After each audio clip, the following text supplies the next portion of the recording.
Di video ini, kita akan membahas tentang ketahanan pangan.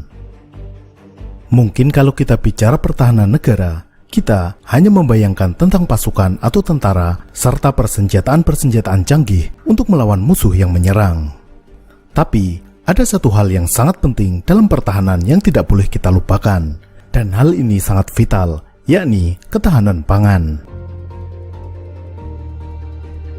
Meskipun kita bisa menahan serangan musuh, atau musuh tidak berani masuk ke wilayah kita, tapi kalau kita tidak punya makanan, pada akhirnya kita akan mati.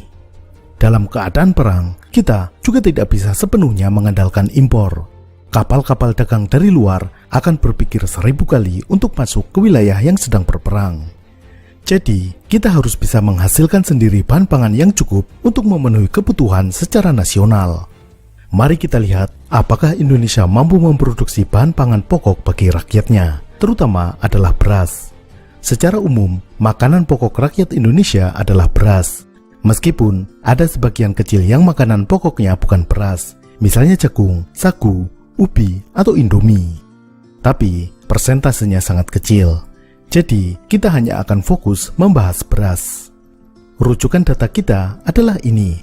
Statistik Indonesia yang diterbitkan oleh Badan Pusat Statistik atau BPS. Buku ini bisa di-download gratis melalui website BPS. Pertama, berapa jumlah penduduk Indonesia saat ini? Berdasarkan statistik Indonesia 2021, jumlah penduduk Indonesia adalah 270.203.900. Kita sebut saja 270 juta orang. Seluruhnya butuh makan sebagai sumber energinya. Tidak ada yang dicas atau dijemur. Konsumsi beras per kapita atau beras yang dikonsumsi setiap orang adalah 1,51 kg per minggu. Konsumsi setahun tinggal dikalikan 52, karena setahun 52 minggu. Hasilnya 78 kg. Tapi jumlah ini bisa saja lebih besar. Di salah satu berita, berdasarkan data Kementerian Pertanian, disebutkan konsumsi beras per kapita adalah 114 kg. Tapi, kita pakai saja data dari BPS ini. Kebutuhan adalah 78 kg per tahun. Jika dikalikan jumlah penduduk, maka kebutuhan rakyat Indonesia adalah 78 kg kali 270 juta. Hasilnya 21 miliar lebih 60 juta kilogram. Atau mudahnya adalah 21 juta ton.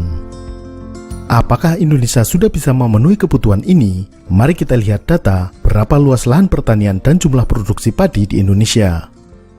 Luas panen tahun 2020 adalah 10,7 juta hektar. Ini adalah data luas panen, bukan luas sawah. Artinya, kalau sawah 1 hektar per tahunnya bisa panen 2 kali, berarti luas panen yang dihitung adalah 2 hektar. Kalau bisa panen 3 kali, berarti 3 hektar.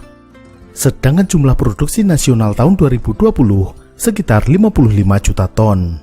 Angka 55 juta ton masih dalam bentuk gabah. Itu tidak semua dimakan, kecuali kalau suka makan sekam. Ketika sudah menjadi beras, maka jumlahnya adalah 31,6 juta ton.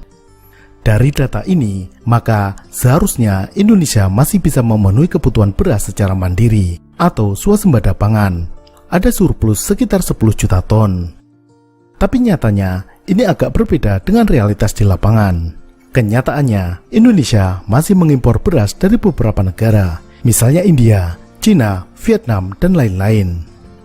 Jumlah impor beras dalam beberapa tahun terakhir terlihat fluktuatif. Pada tahun 2018 mencatat rekor dengan jumlah lebih dari 2 juta ton. Di tahun lain, jumlah impor beras hanya sekitar 300.000 ton.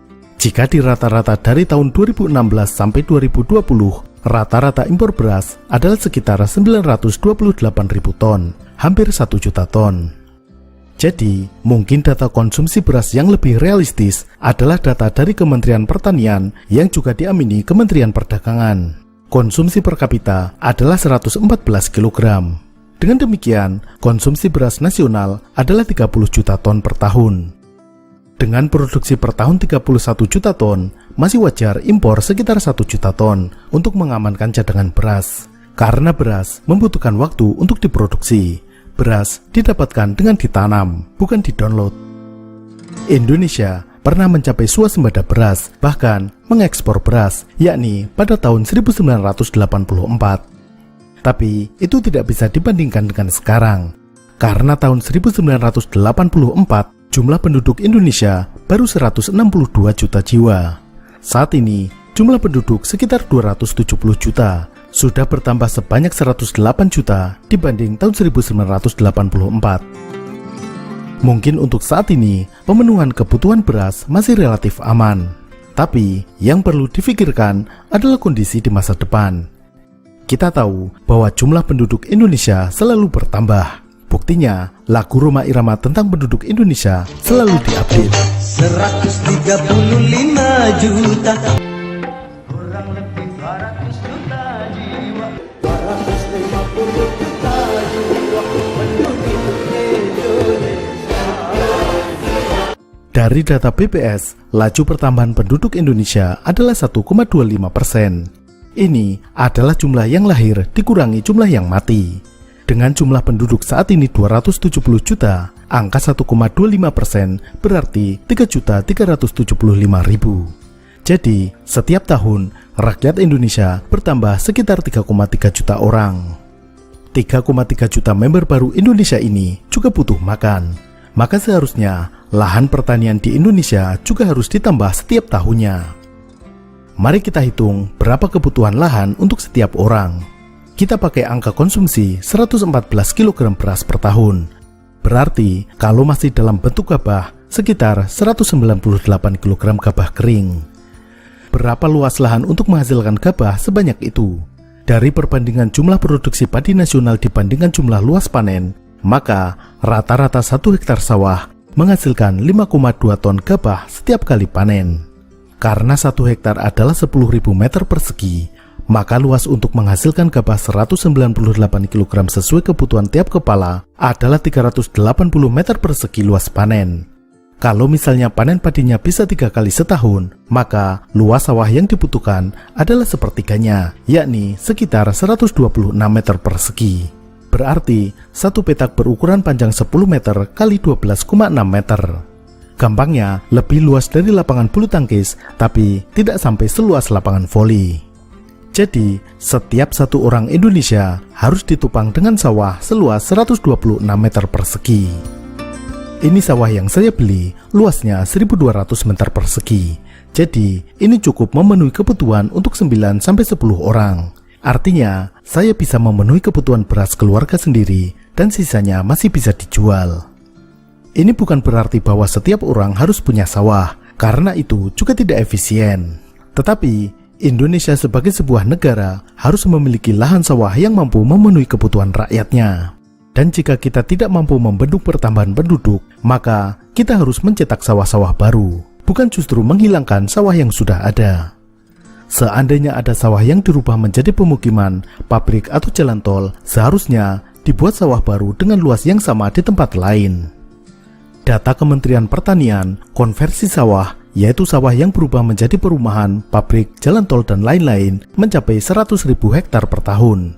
Sedangkan pemerintah baru bisa mencetak 65.000 hektar sawah baru. Artinya, setiap tahun, sawah di Indonesia berkurang 35.000 hektar. Padahal, dengan tambahan penduduk 3,3 juta orang, kita butuh tambahan 125.000 hektar sawah baru setiap tahun. Jika ini tidak dipenuhi, maka ke depannya kebutuhan impor beras akan terus bertambah. Video ini dibuat saat kelangkaan minyak goreng. Kelangkaan minyak goreng yang tidak terlalu pokok saja sudah bisa membuat kita kelimpungan. Apalagi jika yang terjadi adalah kelangkaan beras. Meskipun kita punya uang berlimpah, tapi kalau barangnya tidak ada gunanya. Kita tidak bisa makan kertas. Dan jangan sampai jika terjadi kelangkaan beras, ada elit politik komentar yang aneh-aneh. Misalnya, suruh nanam sendiri di pot atau ganti makan singkong. Menjadi kewajiban negara untuk menjamin tersedianya bahan pangan, apalagi makanan pokok. Jadi, mari kita selamatkan sawah kita. Kita boleh bangga dengan kemajuan industri atau kemajuan IT. Kita juga boleh bergaya menghasilkan banyak uang dengan pekerjaan-pekerjaan modern.